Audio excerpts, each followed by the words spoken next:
بسم اللہ الرحمن الرحیم۔ آج ہم جس صورت کا جن صورتوں کا خلاصہ دیکھیں گے وہ صورت ہمارے پاس صورت فلق اور صورت ناس ہے۔ یہ دونوں صورتیں ہیں اپنے آخری دونوں صورتیں قرآن پاک کی اور دونوں مکی صورتیں۔ اب صورت فلق اور صورت ناس کو معوذتین بھی کہا جاتا ہے۔ یہ وہ صورتیں جس میں اللہ سبحانہ و تعالیٰ وسلم نے جادو وغیرہ سے وسوسے ڈالنے والی جو چیزیں ہیں ان سے پناہ مانگی گئی ہے دراصل، صورت فلق میں بھی اور صورت ناس میں بھی۔ اور اس میں یہ بتایا گیا کہ جادو ایک حقیقت ہے، جادو کا اثر بھی ہوتا ہے، جادو ضروری ہے، ضروری نہیں مطلب ہو جاتا ہے، کرنے والے اس پر کرتے بھی ہیں، اس کو غلط طریقے سے استعمال بھی کرتے ہیں۔ اور اس میں دراصل اس کے پیچھے جو پس منظر تھا ان صورتوں کے، وہ آپ وسلم پر بھی جادو ہونا تھا اور آپ وسلم کو یہ دو صورتوں کا عطا کیا جانا، وہ سارا ایک تفصیل سے ذکر ہے۔ اس میں قصہ ہے کہ آپ وسلم پر جادو کیسے ہوا، آپ وسلم کو پھر کیسے فیل ہوا اور کیسے جو ہے نا اللہ تعالیٰ نے پھر آپ وسلم کو کہا۔ تو یہ صورتیں جو ہیں وہ ہمیں جادو وغیرہ سے، شیطانی وسوسوں سے بھی بچاتی ہیں، کیونکہ صورت ناس کو اگر ہم دیکھیں تو اس میں بھی بار بار وسوسہ کا لفظ استعمال ہوا ہے، تو اسی مناسبت سے ہم اس کی دو صورتوں اس میں جو ہے نا اس لحاظ سے میں اس کے اندر آپ کو دو چیزیں جو ہیں وہ اس کی فضیلت میں بیان کرتا ہوں، جس میں پہلی حدیث ہے حضرت عقبہ بن عامر رضی اللہ تعالیٰ سے روایت ہے کہ مجھے رسول اللہ صلی اللہ علیہ وسلم نے حکم دیا کہ میں ہر نماز کے بعد معوذات پڑھا کروں۔ یہ حضرت یہ آپ وسلم نے حضرت عقبہ بن عامر کو روایت کر رہے ہیں۔ اس کے بعد حضرت ابو سعید خدری رضی اللہ تعالیٰ سے روایت ہے کہ رسول اللہ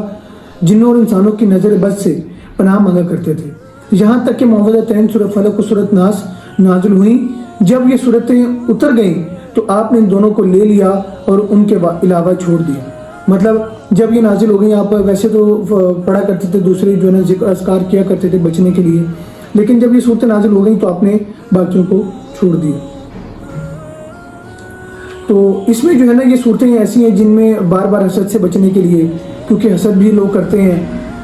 تو اور وسوسہ بھی آتا ہے، اور یہ وسوسے ہیں، کہا جاتا ہے کہ جی بتایا گیا کہ وسوسے جو ہیں وہ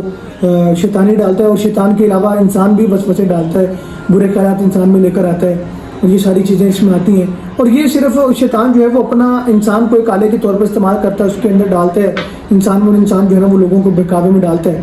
تو اس کی ایک ہمارے پاس مثال جو ہے وہ بہترین مثال ہمارے پاس ہمارا تعلیمی نظام ہے، جس نے آج ہمیں، اور ہمارا نظام ہے دوسرا نظام سودی نظام ہو گیا، جس نے ہمیں ایک بہکاوے میں ڈال دیا،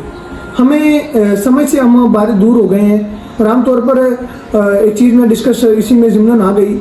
کہ جو لوگ ہم سے انشورنس کے بارے میں پوچھتے ہیں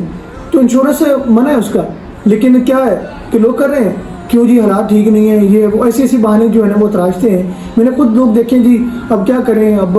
کسی کا جو ہے نا وہ شوہر نہیں ہے، اگر کسی کا جو ہے نا وہ باپ نہیں ہے تو وہ جی انشورنس سے کوئی مسئلہ نہیں ہوتا، یہ آپ کیا کر سکتے ہیں، مجبوری ہے، ایسے حالات ہیں۔ تو یہ اس کا مطلب ہے کہ ہم اس کو سپورٹ کر رہے ہیں۔ تو یہی چیزیں، یہی دراصل وسوسہ ہے، یہی چیزیں جو شیطان ڈالتا ہے، اور جو آج جو شیطان ڈال رہا تھا وہ انسان کام کر رہے ہیں۔ تو اللہ تعالیٰ سے آپ کوشش کریں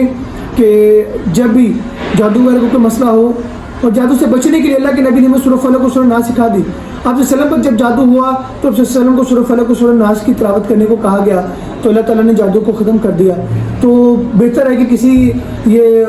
پیروں فقیروں کے پاس جانے سے، جن کو خود جو ہے نا وہ کچھ علم نہیں ہے، ان کے پاس جانے سے بہتر ہے کہ انسان خود جو ہے نا اللہ پر یقین رکھتے ہوئے عمل کرے، کیونکہ ہر چیز میں اثر تو اللہ تعالیٰ نے پیدا کرنا ہے۔ تو ضرور بھی ضرور اللہ تعالیٰ پر یقین رکھے، اللہ کی ذات آپ کی زبان میں، آپ کی بات میں اثر پیدا کر دے گی، اور آپ کے لیے مسائل کو آسان کر دے گی، حل ہو جائے گا اس کا۔ لیکن یہ ان چیزوں سے بچیں، یہ شرک والی چیزوں سے اللہ تعالیٰ ہمیں جو ہے نا وہ ان سے محفوظ رکھے۔ اللہ سے دعا ہے کہ اللہ تعالیٰ ہمیں دین کے راستے پر چلنے کی توفیق عطا فرمائے۔